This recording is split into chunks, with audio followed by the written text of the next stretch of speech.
Okay, so good morning. For me, it's afternoon, but for you, it's morning still, ladies and gentlemen. I go straight forward to this presentation. So most discussions about workplace mobbing begin by focusing on individuals. Who was the perpetrator? Who was the target? What happened between them? Workplace mobbing does not become systemic because of one individual or because one individual behaves badly. It becomes systemic because organizational responses allow harmful behavior to spread. And this is the central idea of today's presentation. To explore this idea, I would like to organize today's lecture around 4 questions. So my own experience eventually led me to look beyond interpersonal conflict and to examine workplace mobbing through a systemic lens. Along that journey, 4 fundamental questions emerged. Why do organizations amplify mobbing? What makes mobbing systemic? What triggers escalation, and how individuals and also institutions recover? And before I explain why I begin asking these questions, let me briefly explain why I'm standing here today. I'm not a psychologist, not a sociologist. I am also not a legal scholar. I'm a material scientist and a chemical engineer, so completely different topic than most of you. For many years, I worked in Germany in a leadership role at a major research institution. And like many scientists, I believed that scientific excellence, integrity, and hard work would be sufficient foundation for a successful career. Then something happened that completely changed not only my career, but also the questions I started asking. I became the target of workplace harassment that gradually evolved into institutional mobbing. At first, I considered it simply a personal experience, but the scientist in me kept asking, why? Why was harmful behavior tolerated? Why did the organization protect the system rather than the person? And those questions transformed a personal painful experience into something much larger. They became the beginning of a scientific inquiry. And everything began with sexual harassment and stalking by my direct supervisor. This was not a misunderstanding or an isolated incident. It was behavior that crossed clear professional and personal and ethical boundaries. I reported it early enough because I believe that organization exists to protect their employees. Instead of protection, however, the institution chose silence. And the response was not accountability, unfortunately, it was damage control. At that time, I genuinely believe these measures were intended to protect me. So the measures that they offered, they were intended to protect me. Looking back, I realized that primarily they protected the perpetrator. And that was the first turning point for me. Because there were no consequences, the behavior of this perpetrator escalated. And then harassment became a retaliation, which became professional sabotage. And at the end, it all evolved into collective mobbing. The objective gradually became clear to isolate me, to erase my work, to exclude my professional achievement, and ultimately to push me out. I was excluded from projects, collaboration, scientific recognition, and even proper citation of my own work. And ironically, all of this occurred during one of the most productive periods of my scientific career. The scientific performance remained strong, but yet organizational recognition disappeared completely. Looking back today, I no longer interpret these events as isolated actions by individuals. I see them as successive stages of organizational failure. And that realization completely changed the way I looked at workplace mobbing. So when harassment first began, I asked the same questions that most people naturally ask: who was responsible, why did this individual behave this way, and so on. And these are legitimate questions, but I gradually realized that they were insufficient because one individual alone cannot create institutional mobbing. Harassment becomes systemic only when organizational structures fail to interrupt it or begin reinforcing it. That realization fundamentally changed my perspective. My questions became different. Why did the organization amplify the harm? Which organizational conditions? So those questions now guide my analysis, and I want to stress that my story is not unique, but the mechanism is.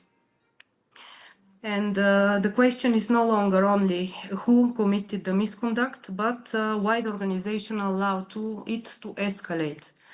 Looking back, I realized that the greatest betrayal did not come from one individual, but from the institution.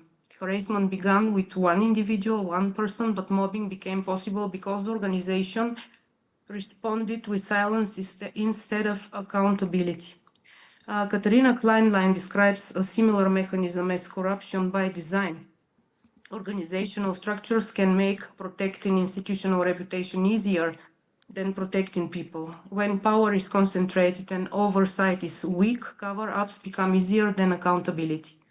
And the result is familiar. Harmful behavior is normalized, investigations are delayed, and those who report misconduct may face retaliation rather than protection. This is more than procedural failure. It is a violation of dignity, integrity, and trust. Workplace mobbing is therefore not merely an interpersonal conflict, it is a structural phenomenon shaped by leadership, governance, culture, and accountability. And as Ken Westhues observes, perpetrators often continue their careers while targets bear the lasting consequences. Organizations do not simply react to misconduct, they determine whether it ends or whether it spreads. So how does this amplification actually occur? My scientific background strongly influenced the way I began thinking about organizations. In material science, catastrophic failure rarely begins with a catastrophic event. It begins with microscopic defects, a tiny crack, a grain boundary, a vacancy. Initially, these defects are almost invisible, but under continuous stress, they propagate. Eventually, they weaken the entire structure.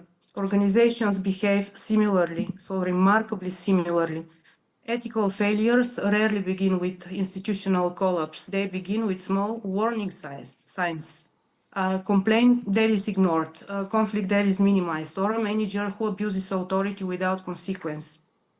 Individually, these events may appear insignificant, but when they are repeated and left unaddressed, they accumulate. They propagate throughout the organization exactly as crystal defects propagate through a material.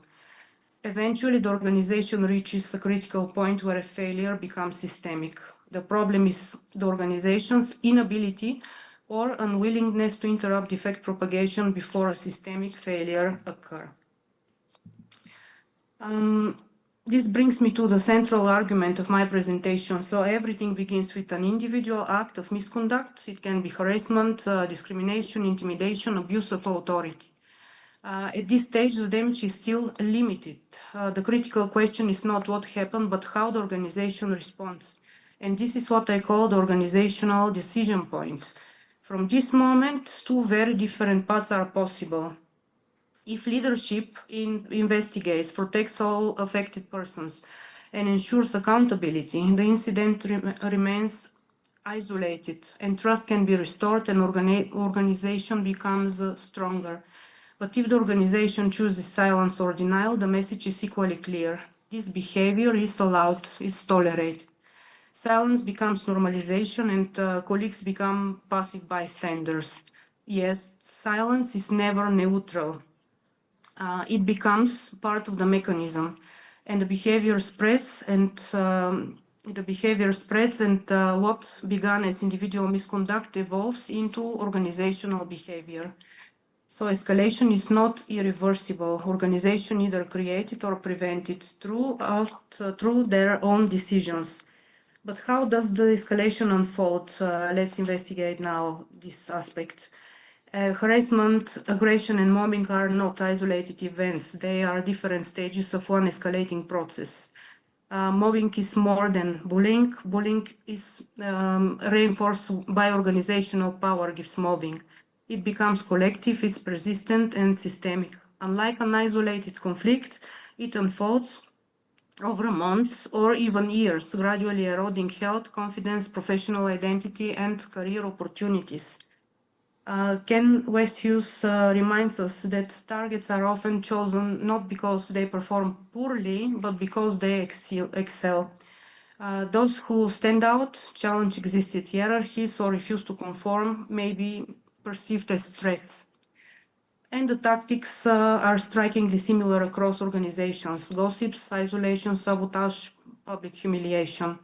Together, they create an environment where people begin to question not only their work, but themselves. And that is why organizations must intervene early. Behind every organizational failure is a human being, and when we discuss workplace mobbing, it is easy to focus on procedures, policies, and organizational structures, but ultimately the consequences are deeply personal. The psychological impact is profound, and the psychical consequences are equally real. But there is another dimension that is often overlooked: the moral cost. Mobbing violates human dignity, destroys trust, it isolates individuals from the professional communities to which they once belonged.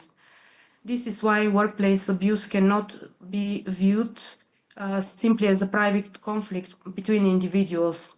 And it is also a public health issue, and public funds must never finance abuse. If workplace mobbing is a systemic organizational phenomenon, then the solution must be also systemic. Individual resilience is important, but it's not enough. Institutions themselves must become accountable. Ken Westhuse again uses a powerful analogy when he compares mobbing to a virus. Some people survive, some never fully recover, and others rebuild their lives. But survival depends not only on the personal strength, it also depends on support, resource, and also the environment. Across Europe, employers already have a duty to protect workers from psychological risks under the Framework Directive on Safety and Health at Work. However, the challenge remains the implementation of this directive. So protection against workplace mobbing remains highly uneven. There are several countries across Europe with very strong legal frame, but others, including Germany, still rely primarily on general labor or civil law, leaving many victims to navigate long, costly, and uncertain legal processes. And I believe we need a more coherent European approach, one that emphasizes prevention, one that provides independent investigation, and that protects those who speak up instead of isolating them. For me, understanding these mechanisms was only the beginning. So the next question became, what can one person do after experiencing them?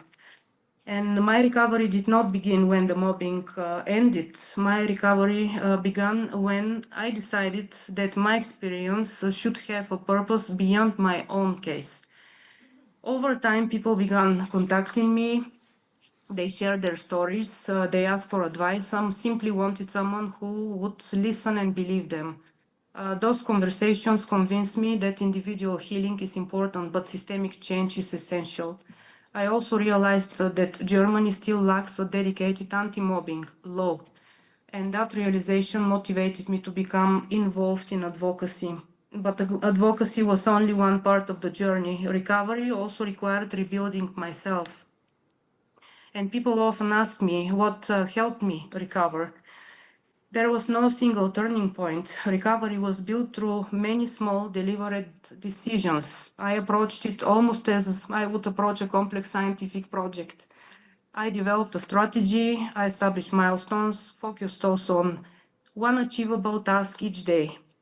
Small victories gradually became larger ones. And I also made a conscious decision not to allow the experience to define my professional identity. So constructive work became part of my recovery. One lesson became especially important: do not become trapped in endless rumination. Focus on facts, on evidence, focus on the next constructive step. For me, justice was never about revenge, it was about restoring truth. So facts became evidence, evidence became part of the legal record that I brought to the court. And ultimately, the legal record allowed institutions, not emotions, to establish accountability. 5 So minutes. that process, 5 minutes, yes, Mariya. I'm almost done. That process requires patience in any case, but it also restores something very important, the feeling that we can take back control of our own lives.